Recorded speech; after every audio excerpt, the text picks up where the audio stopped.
Welcome to the Ferrari Challenge Special. I'm going to show you all the Ferraris which are in Ferrari Challenge, which means 22 Ferraris, and we're starting with Le Mans, and very long ago, 1962 to be exact, and the Ferrari 250 GT2.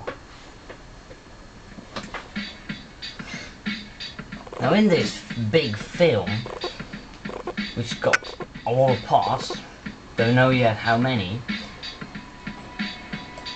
I'm gonna try and find out if the cars are deserving the prancing horse badge, and whether they're good or not as well. But being good obviously isn't just enough to be a Ferrari. A Ferrari should have some passion, some soul, some speed, some excitement, and most of the time it should be red. This 250 GT2 is red.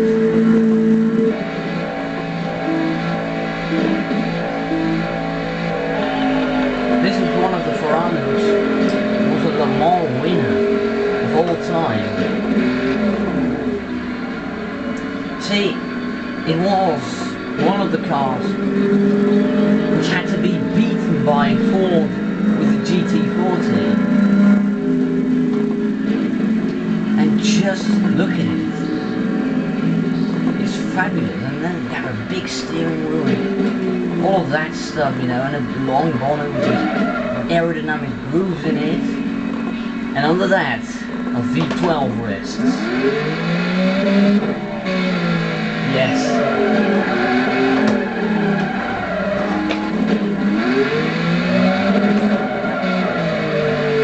We have 300 brake horsepower.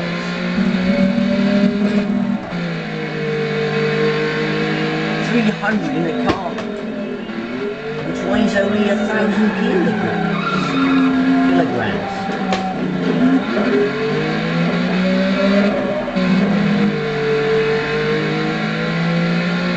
Listen to it.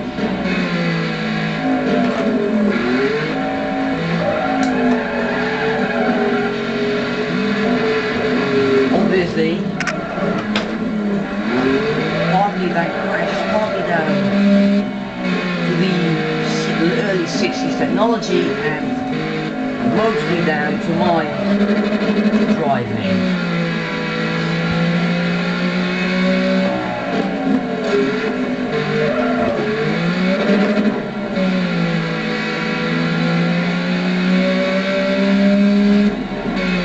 It's a properly quick car, this.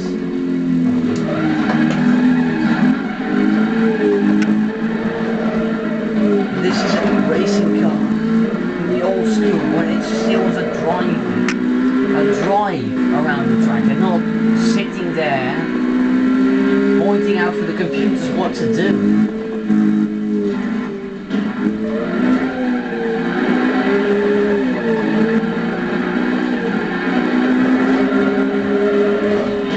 That's a soul already. The passion in the soul is something you have to drive. It's not being driven by computers, this thing. Style. Well, I know a few very few race cars, if not none, which look as gorgeous as this.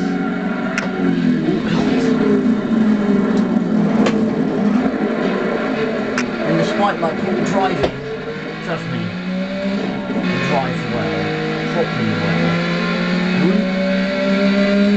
You wouldn't at all think it's from the 60s, oh God.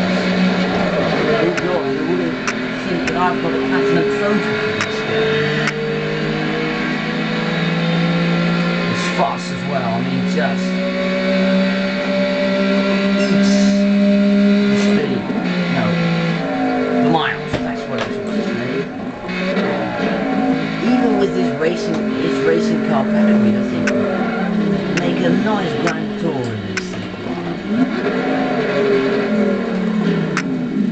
So, this really does deserve its prancing horse bite. I think it's one very great Ferrari, that's sure.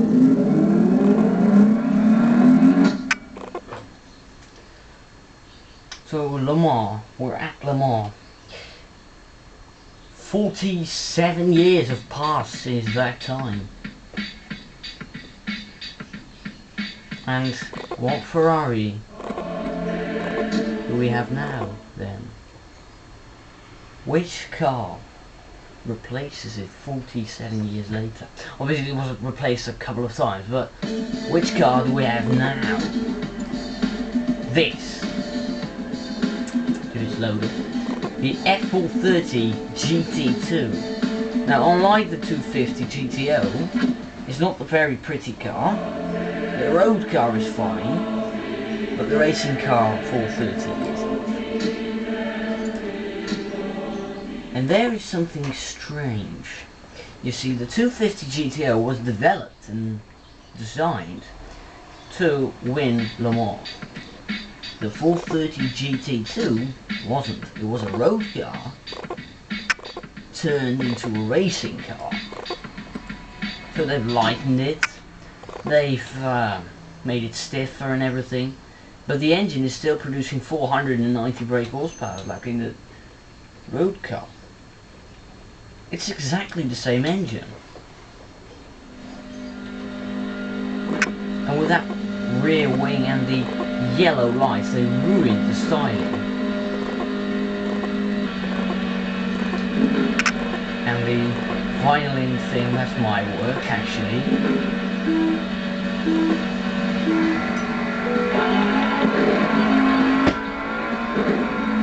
There are some consolations though.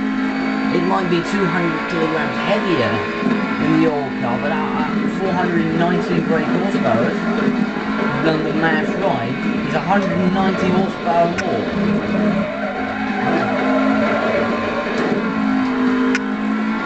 And the engine, as you can see when I look behind, it's not in the front, it's in the middle.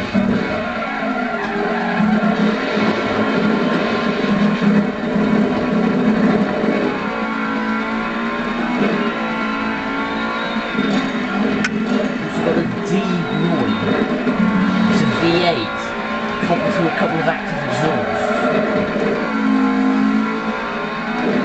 Oh, that's a gorgeous sound.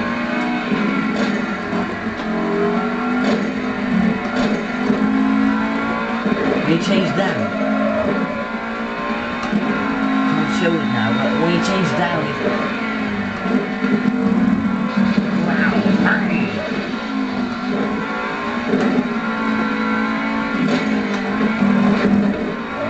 also, rather than a manual, this got flappy panel gearboxes, so gear changes are faster. So this is easily faster than the old car. Also because it's just so much more control than the old car. Because of the traction control and everything. Power steering as well, steering is light.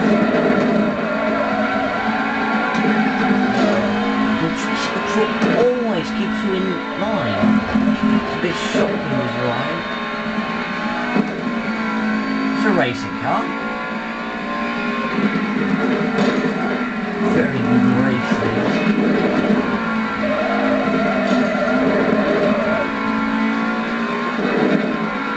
So, yes, it's a lot better and a lot faster, but as a Ferrari, I'm not sure.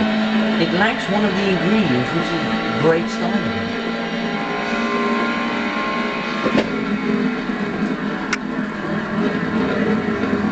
end of part 1. See you next part.